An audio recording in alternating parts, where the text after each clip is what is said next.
This is THV 11 News at 10. From most wanted to help wanted, police departments across the country struggling to find more people who want to join the force. Good evening, I'm Denise Middleton. And I'm Craig O'Neill, and here in Little Rock, police recruitment is down 25%. In a THV 11 investigation, Mariel Mose finds out how the Little Rock Police Department is making sure our community is safe with fewer officers on the streets. Craig and Denise, that shortage is forcing police officers who normally prevent minor crimes to be moved over to higher priority violent ones. So police need people to step in for safety to be guaranteed. Neighbor involvement, that's the #1 thing. A criminal would likely not make it very far in the Briarwood neighborhood. A crime deterrent is to actually have people out around paying attention. Little Rock Police boast on BANA, the Briarwood Area Neighborhood Association, and the action that they've taken. We are doing wonderfully. In the summer of 2012, Briarwood had 20 burglaries, so the Neighborhood Association decided to make some changes. In the first month, they were able to cut burglaries in half, and now they've gone 3 consistent months without any at all. We're visible.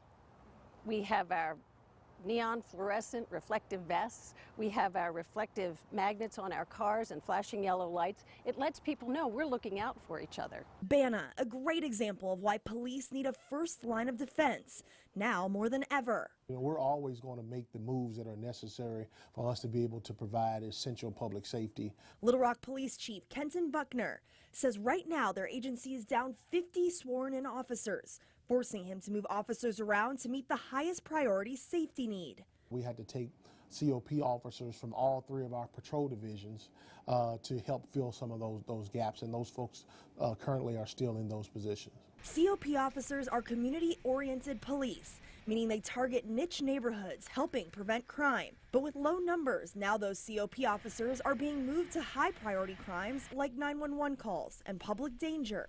We're certainly going to respond to a domestic violence call a lot quicker than we would be for your stolen bike. Which makes sense. But in Little Rock, 80% of their crime is property theft.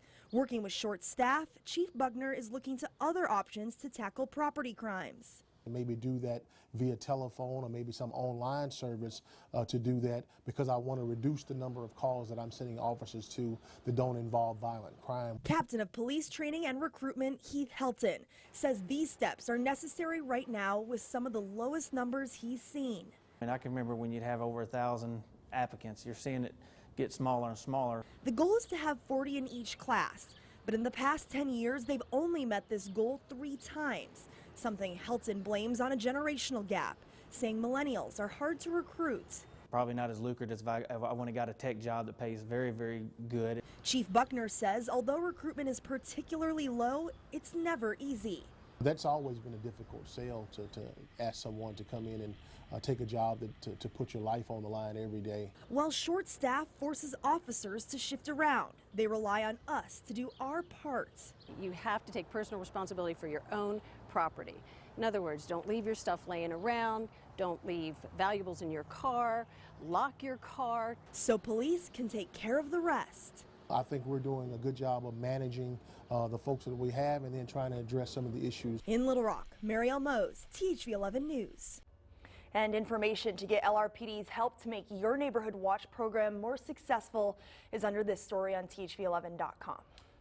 Mariel, I think everybody watching this could come away from this reassured that they're making the adjustments because of the lower numbers. But the question remains, what are they doing to get those positions filled? You know, they're really making an effort to show up at any job fair they possibly can to get those millennials. They're showing up at college campuses. They're just making really big efforts to just reach out to the community. Even tonight, they attended or they hosted a Hispanic recruitment session at the Southwest Community Center. So they're getting involved. And actually, Craig, today, a perfect example of how short-staffed our police department is handling these high-priority crimes.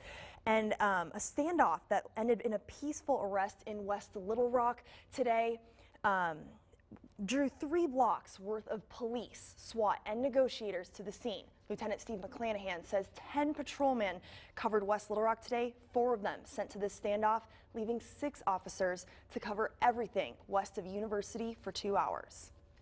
It is a very detailed process. It does require a lot of people and a lot of man hours.